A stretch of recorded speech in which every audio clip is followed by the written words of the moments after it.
दोस्तों आज हम आपको एक ऐसे आदमी का वाक़या बताएंगे जिसने अपनी 4 साल की भतीजी को कब्र में ज़िंदा दफना दिया। लेकिन फिर अल्लाह की करनी ऐसी हुई कि जब कुछ दिनों के बाद उसकी कब्र को खोला गया तो वो लड़की ज़िंदा सही सलामत बाहर आ गई। इसके साथ साथ हम आपको एक बाप का भी वाक़या बताएंगे जिसने अपनी बेटी को ज़िंदा कब्र में दफना दिया। तो ऐसा कैसे हुआ आज की इस वीडियो में हम आपको बताएंगे। लेकिन उससे पहले अगर आपने इस वीडियो को लाइक नहीं किया है तो वीडियो को लाइक करें।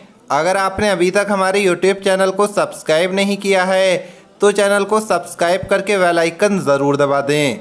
तो चलिए वीडियो शुरू करते हैं। दोस्तों एक शख्स अपनी भतीजी को, जो कि अल्लाह की रहमत थी, 15 दिन तक इसे कब्र में रखता है। ये बच्ची अभी सिर्फ 4 साल की थी और इसकी माँ इसकी पैदाइश के मौके पर ही इंतकाल कर गई थी। ये बेचारी जालिम समाज के हाथ चढ़ जाती है और जालिम आदमी ने इसे उठाया और कब्रिस्तान ले गया और वहाँ एक कब्र खोदकर उसे ज़िंदा दफना डालता है और वहाँ से भाग जाता है। दोस्तों अब रोज़ रात को कब्र के अंदर से आवाज़ें आने लगीं, लेकिन लोग यही सोचकर आगे निकल जाते थे कि शायद ये मुर्दा मुश्किल में है या फिर अल्लाह का इस पर अजाब हो रहा है, और फिर तौबा करके आगे निकल जाते थे। एक दिन कुछ लोगों ने फैसला किया कि क्यों ना इसकी कब्र खोदी जाए और देखा जाए आखिर क्या माजरा है। जब कब्र खोदी गई तो कुदरत का करिश्मा हुआ। लोगों ने देखा कि अंदर से वो बच्ची निकल आई जो कि जिंदा थी। दोस्तों ये अल्लाह का बहुत बड़ा करिश्मा था जिसको देखकर लोग हैरान रह गए और अल्लाह का शुक्र अदा करने लगे। एक दिन हमारे प्यारे नबी के एक सहाबी नबी पाक की मजलिस में बैठे थे। इस्लाम कबूल करने के बाद उनको हुजूर सल्लल्लाहु ताला अलैहि वसल्लम से बहुत मोहब्बत हो चुकी थी। हमारे प्यारे नबी ने कहा कि आज मुझे कोई दर्दनाक वाक़या सुनाओ।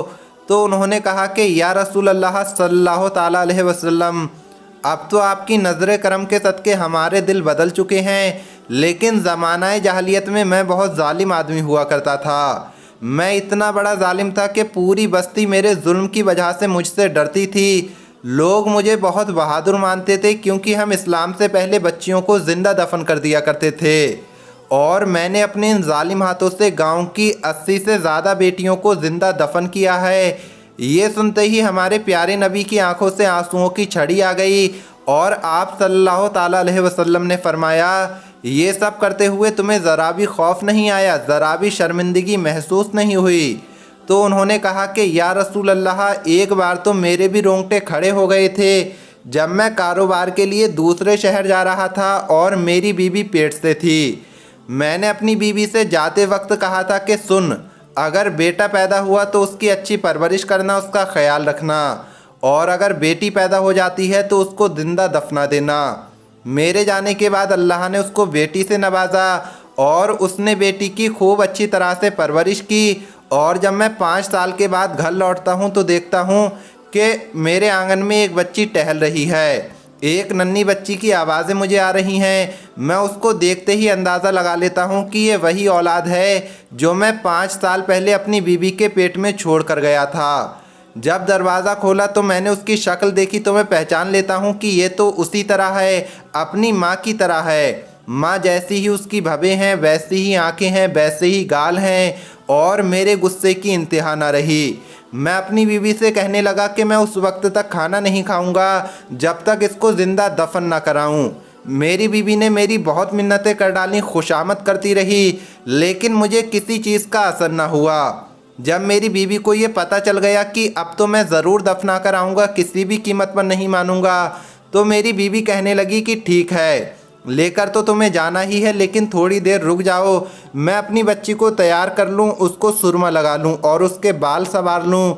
वो सहाबी आके कहते हैं कि मैंने देखा कि मेरी बीवी ने मेरी बच्ची को तैयार कर दिया, और बच्ची सवाल करने लगी कि मुझे क्यों तैयार किया जा रहा है। माँ ने आगे से जवाब दिया कि तुमने अपने वालिद के साथ कहीं काम से जाना है। मैंने अपनी बेटी को साथ लिया और जब हम सुनसान जगह पहुँचे तो मेरी बेटी ने सवाल किया कि मुझे यहाँ क्यों लाया गया है। तो उन्होंने कहा कि मैंने उसको आगे से जवाब दिया कि तुम्हें मैंने एक चीज़ लेके देनी है, आगे बताते हुए उन्होंने कहा, या रसूल अल्लाह सल्लल्लाहु ताला अलैहि वसल्लम, मैं उसको जंगल में ले गया, वहाँ एक गड्ढा खोदा और उसे गिरेबान से पकड़कर दफनाना शुरू कर दिया।